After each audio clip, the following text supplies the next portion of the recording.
Chapter 31, Third Day's the Charm. Archie slept soundly in the basket, caked in mud and swaddled tightly in blankets. He needed to go back to his mother, and he would. I knew that now. Nothing was binding me anymore, not the miller or the gold or the rumple. I knew I could set everything right, and I started to spin the final stages of my plan.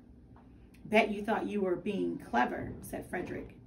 He was still pointing his arrow at me as we walked, and he trembled less and less the farther we got from the trolls. We had to walk because apparently the horses got spooked when Frederick and Bruno ran screaming and the carriage took off without them. Bet you thought you could outsmart us, Frederick continued. Are you friends with the trolls then? Father always said you were unnatural, a demon. Maybe you're a demon troll. Bruno whimpered and stepped farther away from us. He looked as if he thought I would turn into a troll and eat him. Trolls are actually quite nice, I said. Much nicer than you. Ha! Scuffed Frederick. You're a little demon. The sky was lightening and we were almost back to the castle. As we traveled, I scanned the sides of the road for what I needed. With all the gold in the castle, the Pixies were naturally drawn to this place. There had to be nests everywhere. I looked carefully between rocks and in the nooks of trees. There, I could see one resting just inside a hollow tree. Where are you going? Asked Frederick as I fearlessly moved off the road. Nature calls again. Get back here or I'll shoot you. Now, Frederick, I don't think I'll be able to spend gold very well if you do that. I smiled back at him, enjoying his furious expression. Bruno pranced back and forth like he might wet himself. When I reached a tree, I gingerly removed the pixie nest and placed it inside of Archie's basket. The ground was still frozen, so I knew the pixies were sleeping. I found two more in some shrubs and another sticking out from a shallow crevice between the roots of a tree. That one was shiny. I looked closer, and to my surprise and delight, the nest was woven with fine strands of gold, so King Barf hadn't been able to keep all the gold safe. All right, come out now, or I'm going to come after you, shouted Frederick. Quickly, I tucked Archie's blanket in around the nest to hide them. Then I took off my coat and clawed into the ground for dirt and piled it up in my coat. Archie slept soundly through it all. Mothers all over the kingdom might like to know the troll's recipe for sludge. Last, I reached into my satchel and pulled out Opal's necklace and ring. I tucked them in Archie's blanket in hopes that they would soon be returned to Opal, their true owner. But, shouted Frederick, if you're not back here in 10 seconds, I'll come in there and drag you out by your ears. He sounded serious now. I rolled up my coat and tucked it beneath my arm. You're a strange little demon, said Frederick as I came out of the brush. What do you want with the baby anyway? I just smiled because I knew they wouldn't believe even a tiny speck of my story. As we reached the castle, the sun rose fully in the sky, its rays bursting all around the towers and turrets. I took deep breaths of the cold morning air. That was it. It was time to face all my tangles and traps. As I walked through the gates, I felt one of the pixie nests shift. That was very foolish, said the miller. Your friend was afraid you had left her to die. Red was on the floor, still bound and gagged, and she had a large fresh welt on her cheek. The miller had hit her again. My baby, cried Opal. Give him to me. The miller shoved Opal back as she rushed forward. He's not your baby anymore, you silly girl. You can have another. Opal collapsed to the floor, sobbing. Bruno knelt down next to her and patted her on the back. Now spin the gold, boy, said the miller. No, I said shakily. For all the bravery I had felt in the presence of Frederick and Bruno, the miller still frightened me. What? Asked the miller, his voice soft and dangerous. Red looked at me, her eyes wide with confusion. A faint hum came from the nest in the basket. No one else seemed to notice, but to me it was a shrill. I was shaking. The miller's face was nearly purple.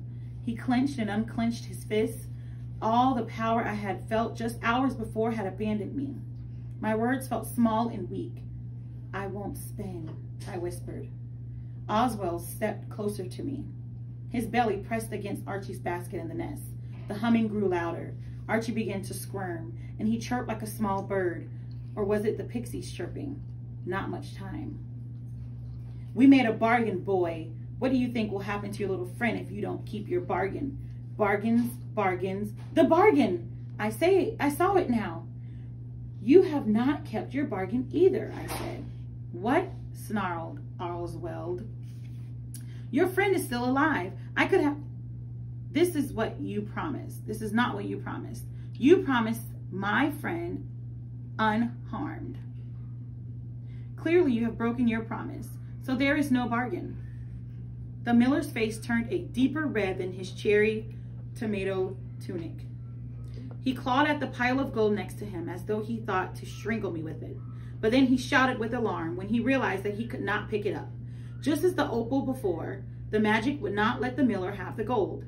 No bargain, no gold, I said with a smile. Why, the miller lunged at me. I have something to say, said Opal. Not now, girl. The miller grabbed my ear and twisted it. No, I am the queen. Opal was standing up now with Frederick and Bruno behind her. You don't order me anymore. I am queen.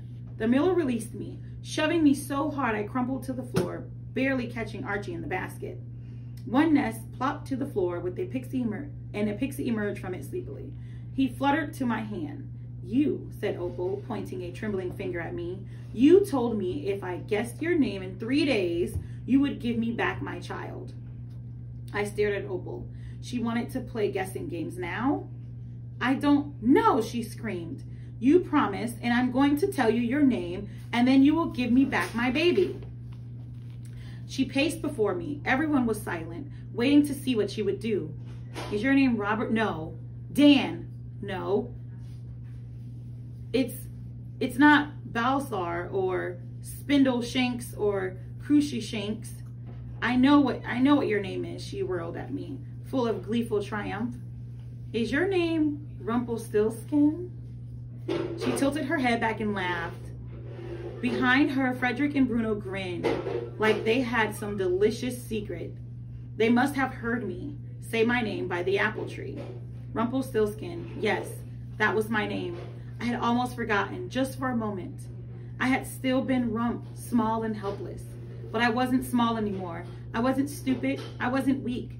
I was tangled in a million ways. But I was strong and smart. I was a stillskin. I pulled myself up from the floor and the pixie flitted away. Now give me back my baby, Opal shouted. She ran to the basket and snatched Archie.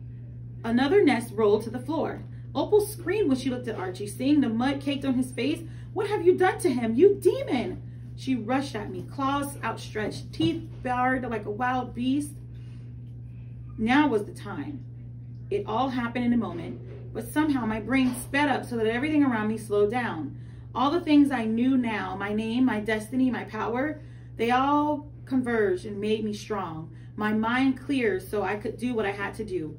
Watch your step. Yes, yes, yes, I shouted. You guessed right. My name is Rumpelstiltskin. I stomped my foot on a pixie nest and a hiss like a boiling kettle filled the air. I stomped on another nest and another. The floorboards beneath me raised and cracked. Everyone stood frozen, staring at me.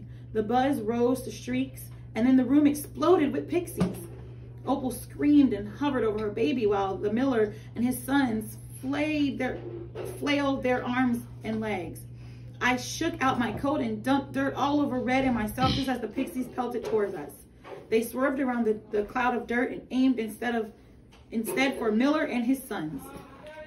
I yanked Red to her feet and stomped again on the cracked and splintered wood that Opal had weakened with her incessant rocking. I kept on stomping until the floorboards groaned. Just before the floor collapsed, I threw the long nest at the spinning wheel. The pixies exploded all over the gold as Red and I plummeted through the floor.